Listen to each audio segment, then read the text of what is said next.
Dans la vidéo précédente, on a donc démontré que le cardinal de l'ensemble des applications de grand E dans grand F était égal au cardinal de F puissance le cardinal de E, donc en faisant une bijection entre l'ensemble des applications de E dans F et le produit cartésien F puissance P, qui est donc de cardinal de F puissance cardinal de E.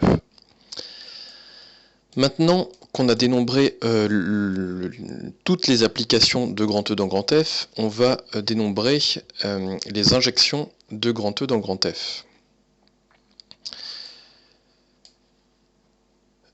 Avant, on va définir la notion d'arrangement. Si grand F est un ensemble, on appelle arrangement de P éléments de grand F une P-liste d'éléments de F qui sont distincts de A2. Donc un P-liste ou PU-play, on se rappelle ce que c'est. Et donc là, arrangement, c'est une P-liste ou un PU-play où on s'interdit la répétition.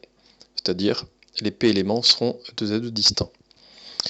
Une remarque particulièrement importante, si on revient à cette démonstration avec cette application phi, si E est un ensemble fini donc de cardinal P, ce qui était le cas ici, l'application phi qu'on a définie dans cette démonstration induit du coup une bijection de l'ensemble des injections dans l'ensemble des arrangements.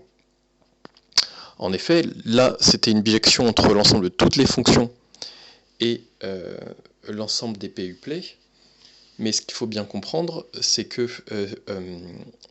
demander à ce que cette application-là soit injective, c'est équivalent à demander que les xi aient tous des images distinctes de Z2. Donc, si ici je m'intéresse aux PU-play qui ont avec des éléments distincts de A2, ça veut dire que j'ai plus tous les éléments de F puissance P, j'ai seulement tous les arrangements. Donc, cette remarque est particulièrement importante puisqu'elle permet d'expliquer que se donner une injection ou se donner un PU-play, c'est la même chose. Théorème 4, on va maintenant dénombrer les PU-play, enfin les P-arrangements, c'est-à-dire les applications injectives. Donc théorème 4, soit UF deux ensembles finis de cardinaux respectifs P et N, le nombre d'injections de E dans F, donc on le notera ANP, est donné par ANP égale donc factoriel n divisé par factoriel n moins p si p est inférieur ou égal à n et 0 sinon. Donc j'ai appelé ce nombre-là comme étant le nombre d'injections. Évidemment, pourquoi il y a un grand A? Le grand A c'est pour arrangement, puisque donc ça correspond aussi, on a dit, au nombre de P arrangements d'un ensemble de cardinal n. Donc faites bien attention à cette notation, ça veut dire qu'on s'intéresse à des P arrangements pris dans un ensemble cardinal n. Donc il ne faut pas mélanger les deux entiers P et n. On peut voir ça tout de suite sur un exemple pour pas confondre. Déjà remarque 8, un P arrangement correspond donc à P tirages successifs avec ordre et sans remise. Donc c'est toujours avec ordre, il s'agit toujours de PU-play, et on a vu que dans un PU-play il y a un ordre, et cette fois c'est sans remise, puisque une valeur, on a dit qu'un P arrangement c'est un PU-play particulier, où les éléments sont tous distincts, donc ça veut dire qu'une valeur qui a déjà été écrite quelque part ne peut pas l'être à nouveau, donc c'est bien sans remise. Ça modélise quoi? Ça modélise par exemple les tiercés dans l'ordre pour 10 chevaux au départ. Donc ici, il faut dire quoi? Il faut dire qu'on s'intéresse à dénombrer les 3 arrangements d'un ensemble à 10 éléments. Il y en a combien? A 10, 3, donc il faut bien faire attention à cette notation, c'est bien le 10 en bas et le 3 en haut. Donc on s'intéresse à des 3 arrangements pris dans un ensemble de cardinal 10. Et donc ça vaut quoi? Le théorème dit que ça vaut factoriel n sur factoriel n moins p. Donc ça vaut factoriel 10 sur factoriel 7. Après simplification, il y aurait juste 10 fois 9 fois 8, et évidemment ça fait 720.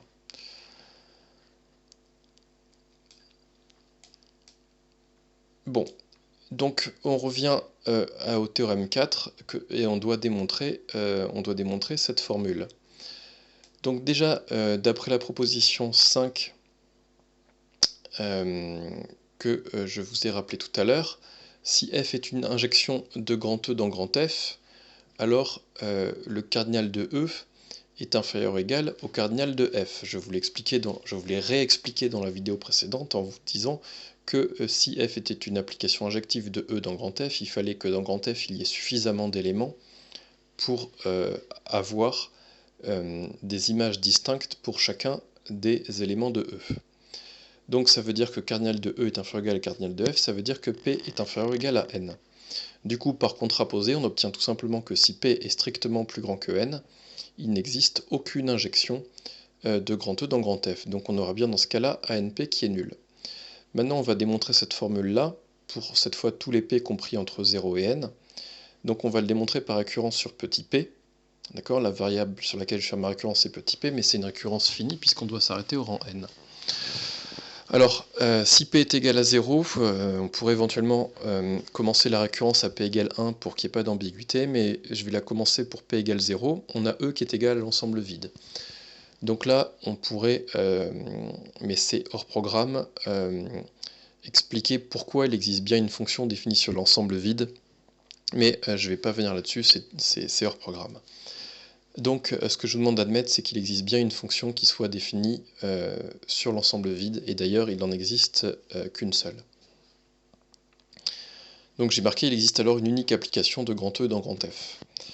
Ce qu'on peut remarquer, c'est que si vous admettez que cette application existe, on peut remarquer qu'elle est nécessairement injective. Pourquoi? Parce que si elle n'était pas injective, vous devriez être capable d'exhiber deux éléments de E, deux éléments distincts de E, qui est même image.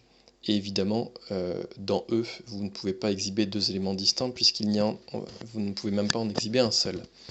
Donc on a démontré quoi? On a démontré que le nombre d'injections, c'est 1, il y a une unique application, et elle est bien injective, donc AN0 est égal à 1. De toute façon, pour expliquer que cette application qu'il existe bien une application, on pourrait utiliser cette formule-là, et on est dans le cas où P est égal à 0, on obtient le cardinal de f de E dans F est égal à n puissance 0, qui vaut 1. Et donc du coup, ça c'est plus ou moins une manière de vous expliquer qu'il y a effectivement bien une unique application de E dans F. D'autre part, si on fait ce calcul-là dans le cas P égale 0, on trouve bien 1, donc l'égalité est bien satisfaite, on a bien AN0, donc ANP qui vaut ceci. Maintenant, dans la partie hérédité, donc comme on fait une récurrence finie, il faut s'arrêter un cran avant, le dernier cran ce sera le rang P égale N, donc pour la partie hérédité, on prend un P inférieur ou égal à N-1, on suppose que la propriété est vraie au rang P, que cette propriété-là est vraie au rang P, et on veut démontrer qu'elle est vraie au rang P plus 1. Donc ça veut dire quoi? Ça veut dire que je veux dénombrer les injections d'un ensemble de cardinal P plus 1 à valeur dans un ensemble cardinal N. Et donc le but c'est quoi? C'est de se ramener à un ensemble de départ de cardinal P. Pour ce faire, je fixe un A dans E, et j'ai du coup que le cardinal de E privé de A est égal à P. Et maintenant je veux dénombrer, donc on a dit les injections de grand E dans grand F. Mais si j'ai une injection de grand E dans grand F, automatiquement ça va me donner une injection de E privé de A dans grand F. Donc se donner une injection de E dans F, ça revient tout d'abord à se donner une injection de E privé de A dans grand F. Ça tombe bien parce que d'après l'hypothèse de récurrence, je sais exactement combien il y en a ce nombre. Ensuite, mon injection, je veux la prolonger à grand E. Pour ça, je dois fixer la valeur de f de A. Mais pour que l'application reste injective, celle-là l'était, mais pour qu'elle reste injective, je dois choisir f de A parmi les valeurs de grand F qui n'ont toujours pas été choisies, en quelque sorte. Donc par les valeurs, en tout cas, qui n'ont toujours pas été atteintes. Pour l'instant, ma fonction f, elle était définie sur E privé de A, et donc les valeurs qui étaient atteintes, c'était f de E privé de A. Donc maintenant, il me reste juste à compter combien il y a de possibilités pour f de A. Donc ça, c'est facile. F est injective sur E privé de A. Donc cet ensemble-là, f de E privé de A, il a autant d'éléments que E privé de A, c'est-à-dire P. Et maintenant, le cardinal de tout cet ensemble, c'est quoi? C'est card de f moins card de cet ensemble-là, qu'on a calculé, c'est P, donc j'ai n-P. Donc ça veut dire que pour chacune des factoriel n sur factoriel n-p injections, j'ai n-p manières de la prolonger à grand E. Donc au total, pour dénombrer le nombre total d'injections, il suffit juste de faire le produit de ces deux quantités.